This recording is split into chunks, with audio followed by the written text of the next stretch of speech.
Et alors pourquoi il est exceptionnel celui-ci? Parce que j'ai un petit cadeau pour vous. On est aujourd'hui au cœur de Value My Car. Value My Car, je vous en ai déjà parlé. C'est grâce à eux qu'aura lieu le rassemblement du 5 juin. Sans eux, pas de rasso. Parce que c'est eux qui nous l'organisent, figurez-vous. Et on sera ici. Le rasso est ouvert au public.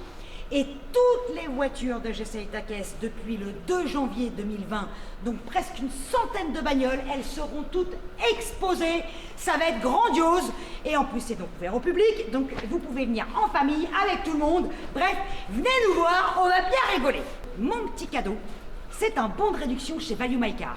Ici, en fait, vous pouvez louer des box pour faire votre mécanique, pour faire du detailing, pour faire du lavage, et tout le matos est mis à votre disposition. Vous allez réserver votre box en ligne. Une demi-heure, 1 heure, 5 heures, tout dépend de ce que vous avez à faire. Vous choisissez votre créneau et vous venez ici et vous faites ce que vous voulez. Il y a les ponts, il y a tout ce qu'il faut, il y a le matos. C'est magique. Donc, dans la description, je vous mets mon petit code de réduction. C'est ce qui fait que ce GCI Takes est exceptionnel. C'est un cadeau. Aujourd'hui, on fait une Mitsubishi Lancer Evolution 10. Bonjour. Bonjour madame. La Mitsubishi Lancer est née en 1973. La première évolution, donc Mitsubishi, c'est difficile à dire ça. Lancer Evolution, elle est arrivée en 92. Et les évolutions, il y en a eu 10 générations. Donc en tout, 8 versions de Mitsubishi Lancer, depuis 1973 jusqu'à 2015-16. Et 10 versions d'évolution réparties sur 4 générations de Lancer. Exactement. Ouais. C'était clair ou pas, tu crois? C'est ça, l'évolution 1 jusqu'à 3, c'était la première génération. Ouais. Après, c'était la 4 jusqu'à la 6. Ensuite, la 7 jusqu'à la 9. Et c'est à partir de la 7, je crois, qu'ils ont eu le différentiel central piloté. Ouais, exactement. Elle est sortie en 2008. Et elle a été vendue jusqu'à 2015. La Final Edition, c'était en 2015. Ils ont sorti 1600 exemplaires. C'est une voiture que j'ai achetée en Suisse parce que je crois que Mitsubishi elle a commencé la commercialisation des Evo avec la 8 ici en France. Oui, et en 2004 seulement. Ouais. Ils ont commercialisé la 9 et la 10, mais la 10, je ne sais pas à quelle année ils ont arrêté. Mais des voitures, des Evo 10 après 2011, je n'ai pas trouvé en France. Toi, tu voulais à tout prix après 2011, parce qu'ils auraient corrigé des petits trucs. Ils ont corrigé des petits trucs, donc en particulier la chaîne de distribution. Ouais. Avant 2011, c'était une chaîne de première génération qui se dilatait. Ils ont corrigé aussi ce qu'on appelle les differential pins. Sur quoi c'est des goupilles, on appelle ça en français, et c'est des goupilles, des engrenages dans le différentiel central qui cassaient. Il y avait aussi un point important, surtout en région parisienne, c'est qu'après 2011, une voiture à sens, c'est une Critère 1. Donc ce qui est fou, c'est qu'avant 2011, c'était pas une Critère 1. Critère 2. Putain, mais merde, c'est dingue ça. Exactement. Non mais va comprendre, c'est la même bagnole, mais elle passe de Critère 2 à Critère 1. Là, comme quoi, cette vignette, c'est vraiment une enculerie, putain. Pardon. Mais c'est vrai quand même, non, donc, oui, t'as raison. Donc ça, c'est une 2013. Je crois que c'est une voiture qui a été fabriquée en décembre 2013. Ouais. Je crois que c'est le modèle de 2014. Elle a quelques petites améliorations. Ouais.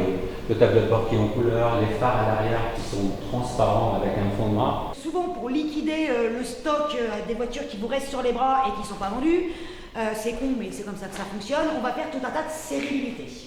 Et donc là, pour la Suisse, ils ont sorti cette série limitée-là qui s'appelle Arashi. Mais c'est là qu'on a besoin de vous, et notamment de nos amis suisses. On ne sait pas trop, l'Arashi aurait été donc une série limitée réservée qu'à la Suisse, donc a priori nulle part ailleurs. Il y en aurait une partie plaquée numérotée et une autre partie non plaquée, plaquée mais non numérotée. Exactement, et celle qui était numérotée, je crois qu'il y avait un vénite qui parcourt tout le... Oui, toute la ligne de caisse en rouge. Donc voilà, et Arashi. Donc, Arashi, ça veut dire tempête. Normalement, japonais. Exactement. Mais il y a d'autres rumeurs et d'autres légendes qui sont racontées. Donc je ne sais pas si... je sais qu'il y a une marque Arashi pour les turbos. Ouais. Je pense pas que le turbo de c'est pas un Arashi. C'est un Arashi, je pense pas. Honnêtement, je ne sais pas pourquoi ils l'ont appelé Arashi. Peut-être parce que ça faisait bien, Arashi Tempête Turbo. Non, c'est une marque d'huile. Une marque d'huile, ça veut dire. L'huile d'Arashi. Je t'avais prévenu qu'ils sortaient des conneries. Elles sont belles ou pas? Tu sais que des fois, Pas mal. j'hésite à les mettre à l'image. Si on la remet un petit peu dans son contexte, cette voiture, donc on vous l'a dit, la philosophie de la Lancer Evolution, au tout début, dans les années 90, bien évidemment, l'homologation en rallye. C'est comme les Subaru aussi, Impreza, c'est donc berline, 4 portes, convoi du lourd, avec un 2 litres et 4 roues motrices. À l'intérieur, on s'en fout ce qu'on y met, ce qui compte, châssis, moteur. C'est la philosophie. Avec l'Evo 10, ils ont quand même voulu aller rouler un peu sur les plates-bandes des Allemandes, comme beaucoup. Donc, ils ont voulu faire une caisse 100% nouvelle, un peu plus moderne, qui s'est donc un peu alourdie. Donc, beaucoup vont raconter, ou les légendes racontent, ou les journalistes, on s'en fout qui, mais que finalement, cette caisse n'aurait pas marché de par son nouveau design, ou son manque de sensations, ou ce que tu veux, et en fait c'est juste les normes écologiques qui l'ont tué. Mitsubishi a travaillé avec des multiples constructeurs, notamment par exemple, tiens, avec cette caisse, avec Chrysler. Leur philosophie aujourd'hui, surtout avec Renault Nissan, bah, c'est l'hybride rechargeable, l'électrique, toutes ces conneries, et que finalement ça s'est passé à la trappe. Ce qu'ils appelaient le segment haute performance a disparu des gènes de Mitsubishi. Et ce qui est bien dommage, et on n'est pas content. Ouais. Ça, c'est vrai, c'est vraiment dommage parce que c'est quand même des voitures très efficaces. Mais merde, ils savaient faire quoi. Ils ont quand même gagné en rallye, je sais pas combien, dans le Dakar, en WRC, tout la totale. McKinnon et compagnie, enfin bref quoi. Oh. Il y a plein de pièces d'alu, normalement le toit, le capot, la barre qui est derrière le pare-choc aussi, elle est en alu. Ouais. Je sais pas par rapport au... Moi je crois que les ailes avant le sont. Elle est quasiment d'origine. Genre Enkei, c'est comme ça qu'on prononce Enkei, ouais. Parce que c'est un nom un peu. Et sur la MR, c'était des jantes BBS. Alors oui, parce qu'il y a plusieurs finitions, plusieurs niveaux de finition. Il y a la GSR, qui est la sportive, et la MR, qui est sportive de luxe. Sur la MR, c'est ressort et bac et amortisseur Bilstein, mais pas sur la GSR. Et je mettrai des KW, des combinabilités que j'ai déjà. Pour lui donner un peu plus de rigidité, tu vas voir tout à l'heure, elle est quand même un peu... Ah ouais? Pas trop raide. D'accord, ok. Ils peu... ont essayé de mettre un peu de confort, c'est ça? Exactement. Sur les Evo, les moteurs ont changé de positionnement avec les années. Les Vas-y, Evo raconte. 1, 2, 3, le moteur c'était un 4G63. Ouais. Il était de ce côté-là et la boîte de vitesse ici. Ils ont dû le déplacer de ce côté-là en gardant toujours l'admission derrière et le turbo devant, mais ils l'ont déplacé pour une question de stabilité et de vibration. Ok. Qui a été généré par le sens de rotation du moteur par rapport à la boîte. D'accord. Donc sur celui-là, ce qu'ils ont fait, ils ont dit on va inverser l'admission, elle est maintenant devant et le turbo derrière, ce qui permet à la ligne d'échappement de partir directement vers l'arrière. Et là, ils ont pu gagner 10 mm de hauteur, ils ont rabaissé le moteur de Ok, donc le centre de gravité aussi. De réduire Ouais. le centre de gravité. Ah, ça c'est important. Donc c'est un 4P 11T. Ouais, exactement. Donc c'est un moteur qui a un bloc en aluminium. Il y a beaucoup de puristes d'Evo qui ont dit c'est dommage. Ouais, il y en a beaucoup qui ont Il y en a regretté beaucoup ce qui moteur. ont regretté. Bloc Après, alu, pourtant moins 12 kilos. L'autre était réputé pour effectivement pouvoir être préparé à des puissances hallucinantes. Mais avec celui-ci. celle-là, on peut le faire. Le problème, ça coûte cher.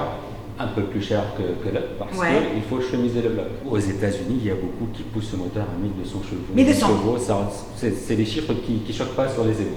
Elle est l'art d'origine, mais c'est pas le cas. J'aime bien, elle a l'air, mais non. Elle a l'air, mais non. Non, je l'ai Donc modifié.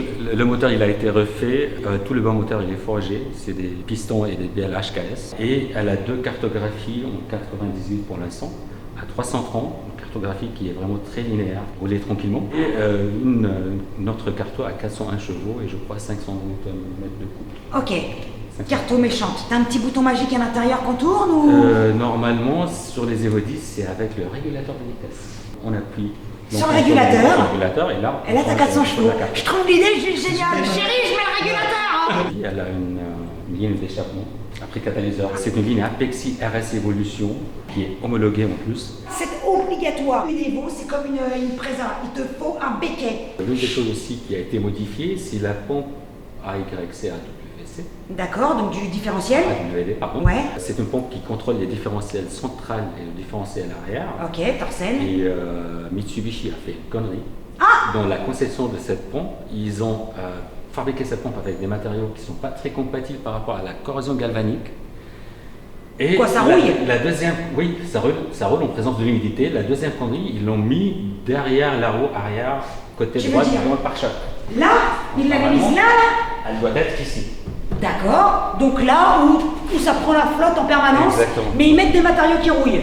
C'est con ou c'est con? C'est con. Et du coup, il y a beaucoup de fabricants tiers qui commercialisent des kits de délocalisation de cette pompe-là pour la mettre dans le coffre.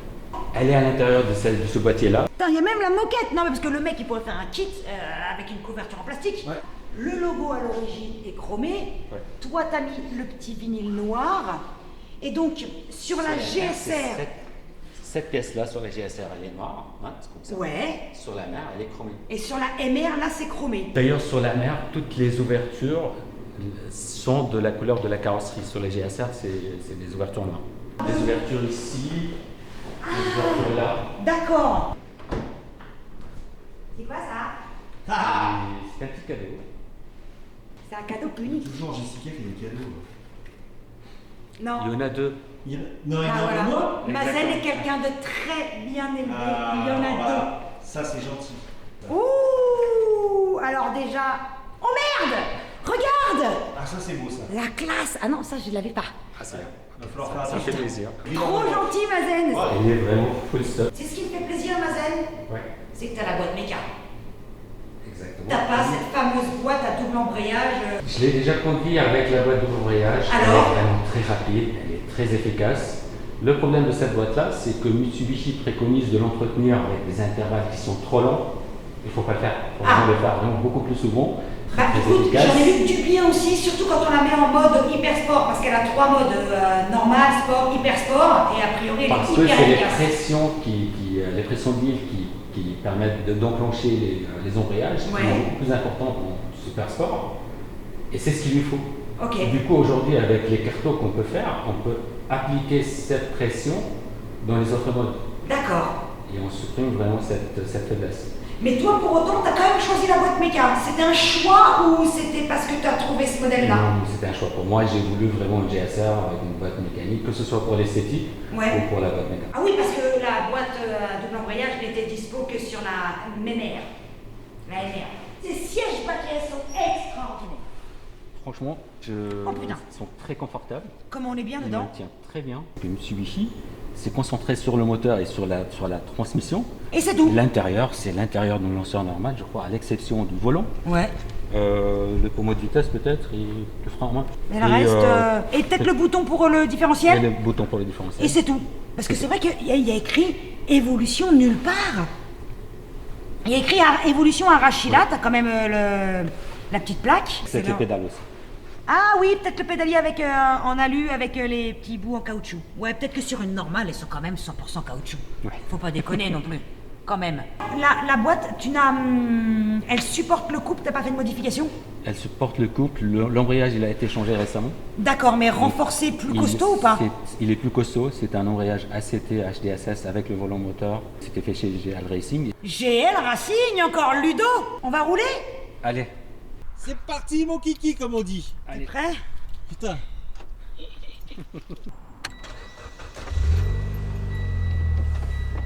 Ah, comme les américaines, ça fait bip bip de partout.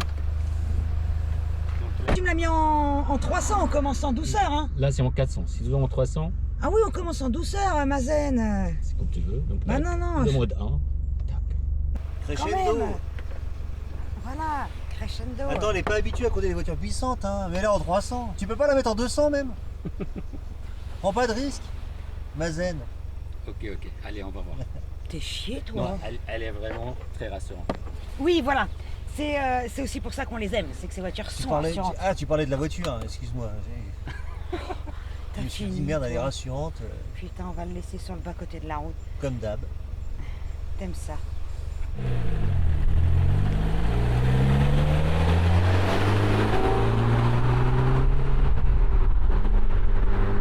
On va voir maintenant, elle est très linéaire au niveau de la puissance. Ouais. Avec ce mode-là, comme je t'ai dit, je l'aime bien parce que c'est beaucoup plus civilisé que l'autre. Mais tu sais que déjà, là, à l'arrêt, tu sens quand même que t'as une voiture qui est pas normale.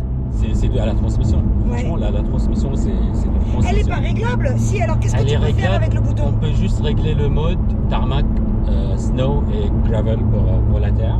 D'accord. En général, ce que ça gère le différentiel central piloté en principe, mais beaucoup plus de choses, mais en particulier le différentiel central. Donc celle-là, elle a 3 différentiels.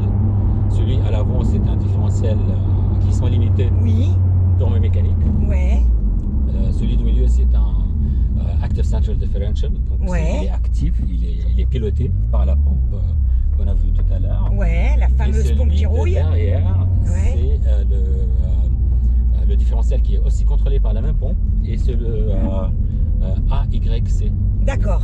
C'est la pompe AYC qui travaille sur l'anti-yaw control. C'est elle qui gère la rotation de la voiture dans les virages. D'accord. Très bien. Elle fait tout pour toi en fait, cette caisse. Exactement. Tu peux te prendre pour un pilote même si tu l'es pas en fait. Hein. Et c'est ça qu'on lui a reproché parfois, c'est que parfois Trop Raison, facile. On elle lui a était facile, reproché ouais. d'être trop facile. Non, mais ça devrait être interdit ça. Trop facile mais tellement efficace.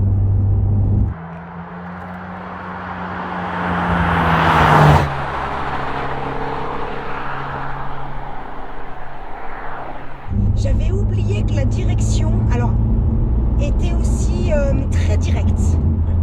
Tu vois ce que je veux dire? Et c'est pas hyper ferme et dur, c'est vraiment hyper direct. Je touche à peine, j'y vais quoi, faut que je m'habitue. le différentiel central, il envoie la puissance plus ou moins à l'avant ou à l'arrière en fonction de l'accélération du freinage. Il peut aller jusqu'à, je crois, maximum 80 sur un essieu et 20 sur l'autre.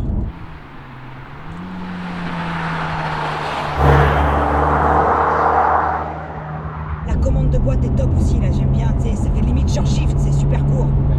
Typique des évolutions, ça aussi. Hein. Et c'est une boîte 5 vitesses comme toutes les évolutions aussi. Ouais. Je crois que c'est l'une des dernières voitures sportives à boîte manuelle à 5 vitesses. Tu m'étonnes.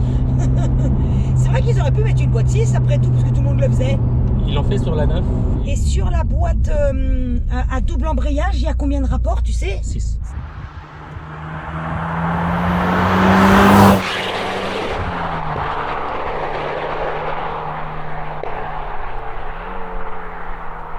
Ta ligne d'échappement, le son est discret de l'intérieur. Et quand tu veux, on peut la mettre en mode... Méchante? Ouais. Tu vas avoir Déjà, un comportement vraiment complètement différent. C'est vrai? Donc comme je t'ai dit, il y a l'anti-lag avec l'autre mode. Je préfère l'appeler l'anti-lag et pas pop and bang parce que c'est pas un pop and bang, c'est vraiment juste. Bah non, ce qu'il c'est un faut. anti-lag, parce C'est qu'un un pop and anti-lag. bang, c'est limite un trop plein d'essence, on est Ouais. d'accord? Exactement. Là, c'est Et- pas un trop plein d'essence. Et il a une fonction. Il est fait pour la fonction, pas vraiment pour le bruit. Oui, Sur ouais, cette voilà. voiture, sur Ouais. ma voiture de toute façon, Donc tu veux déjà mettre le mode méchant là? quand même. Quand même. Tu vas essayer le NLNS, le No Left to Shift. Alors, vas-y. Alors, on Allez. appuie. Donc on appuie, on maintient. Vas-y, fais copilote de... Tac, tac. Et là, c'est bon. Donc Appuie quand à il y a fond. écrit cruise, c'est bon. Non, c'est vraiment le. Attends, je prends mes marques, Mazen, faut pas déconner non plus. Ah, ça pète là. Oui, ça c'est le nom. C'est D'accord, ça y est. l'anti-lag pour moi. Ouais. Ah oui, d'où le fait que tu dises par rapport au pop and bang. Exactement. D'accord.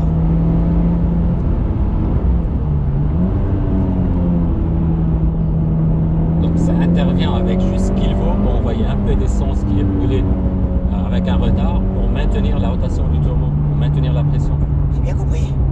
Putain, c'est dingue à quel point cette caisse est redoutable d'efficacité et facile. Tu vois ce que je veux dire? On C'est est vite clairement joli. facilement. Ouais.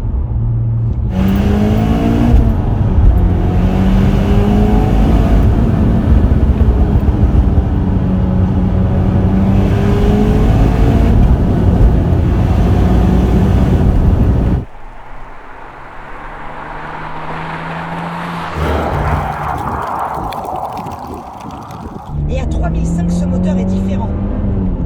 Avec ce mode-là, oui, comme je t'ai dit, tu sens vraiment la pression du turbo qui vient, alors que avec l'autre, ça vient progressivement. Ouais, progressivement. Là, t'as un coup de pied au cul, voilà. Alors là, en plus, la route est quasiment sèche. J'ai les pneus qu'il faut, j'ai tout ce qu'il faut.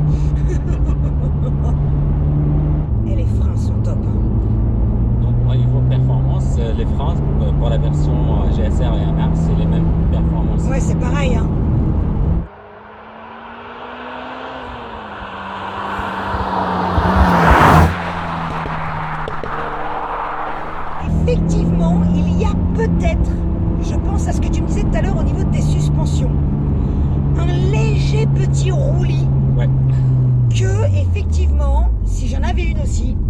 mettrais, je la rabaisserais un petit peu pour enlever ce petit roulis où ils ont voulu apporter une espèce de confort. Et putain, je ne sais pas si ça existe sur la mer avec l'autre suspension, je ne sais pas si c'est la même chose. Écoute, vu que c'est des Eibach et des Bilstein, ah ouais, on ne sait pas en fait ce que tu veux dire, c'est si la MR est plus basse. Je pense pas qu'elle est plus basse, mais je ne sais pas si elle est plus ferme. Ouais, je sais pas non plus. Le problème, ils ont voulu chercher des clientèles qui cherchent aussi le confort. Le confort. Ouais. Donc, je sais pas.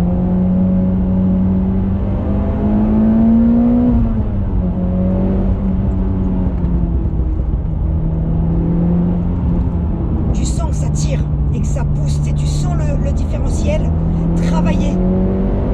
Tu vois, au début, une sortie de virage, tu sens que ça tire. Ouais. Sortie de virage, tu sens que ça pousse. Ça peut paraître con ce que je dis, mais tu le sens travailler. Tu vois ce que je veux dire ou pas? Oui, je vois. Moi, je le sens surtout quand ça glisse un petit peu. Je sens qu'elle cherche vraiment là où ça glisse un petit peu. Elle va chercher vraiment l'adhérence là où il faut. C'est vraiment impressionnant. Il faut l'essayer quand c'est un peu glissant aussi. C'est impressionnant. J'en ai marre d'essayer les voitures c'est vrai que c'est peut-être la seule que j'aurais aimé essayer sur route grasse. Mais pour une fois que j'ai une route sèche, hein Mazen, je vais pas me plaindre, pardon.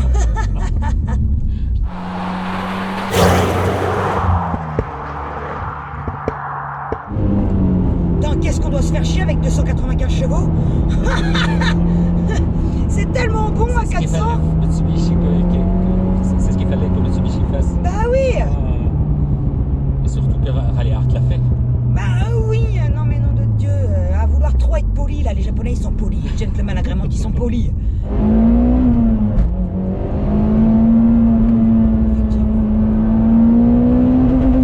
Pardon. Il pousse tellement ce moteur qu'au bout d'un moment, tu dis que ça va pas s'arrêter. Ouais, ça m'arrive assez souvent aussi. Ah, ça m'arrive assez souvent. Merci, maintenant tu réfléchis. Ouais. Ça fait que 10 minutes que je suis au volant. Hein.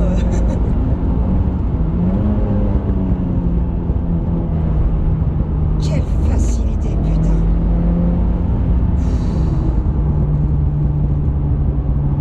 Merde. C'est vraiment la caisse parfaite. Tellement mieux que... Merde, je sais pas quoi dire, Mazen. C'est la performance à l'état pur, en fait. Il n'y a pas un seul moment où tu dis oula. Non, là, faut que je fasse attention. Tes pieds planchés tout le temps. Et elle suit, en fait. Ouais. C'est ça. Voilà. T'as envie Pieds planchés. No lift to shift? Alors, qu'est-ce qu'il faut faire pour l'essayer? Vas-y. En gros, rien. Hein? Tu appuies accélérateur à fond et tu changes de vitesse sans bouger ton pied de l'accélérateur. Il reste à fond. Tu veux dire, juste pour le départ arrêté comme un launch control ou tout le temps? Tu peux aller jusqu'à 5e. Comme ça. Mais c'est complètement contre nature ce que tu m'expliques. Je sais, mais c'est génial. Oh putain, par contre là-bas ça tourne, hein. Vas-y, juste première, deuxième. Là, première, deuxième, mais sans passer sans lâcher l'accélérateur. Sans relâcher l'accélérateur, même pas 1 millimètre. Lâche l'embrayage complètement. Oh merde! Alors, c'est dingue! Mais c'est génial ce truc! Moi j'adore, sauf qu'il est pas très gentil sur les synchros. Oui, bon, je fais plus, hein. Non, vas-y, parce que les synchros sont déjà fatigués. Putain, mais c'est exceptionnel ce truc! Ouais. C'est génial. Moi je trouve que celui qui l'a fait. Pied plancher, ça c'est la vraie définition du pied plancher, ça va être le nom de la vignette de ton essai. Pied plancher, quoi! Ouais. L'avantage d'une boîte double embrayage, c'est que tu perds pas du turbo spool au changement de vitesse. Exactement. Et ben là c'est pareil, en boîte méca, on a l'avantage de l'une avec l'autre.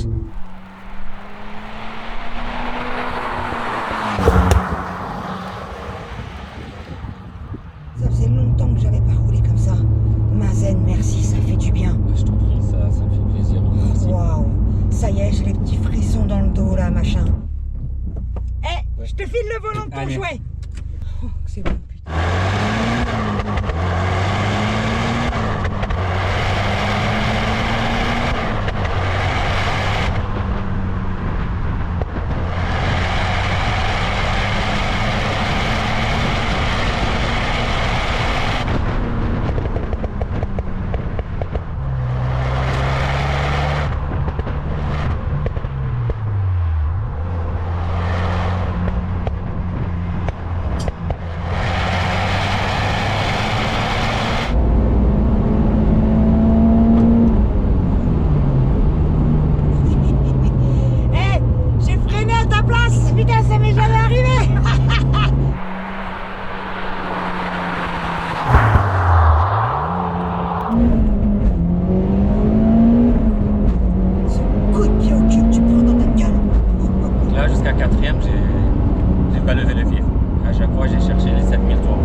en vidéo cette voiture? Non, pas encore. Eh ben faut que tu la regardes, c'est notre ami Gérald des Saturbo 2.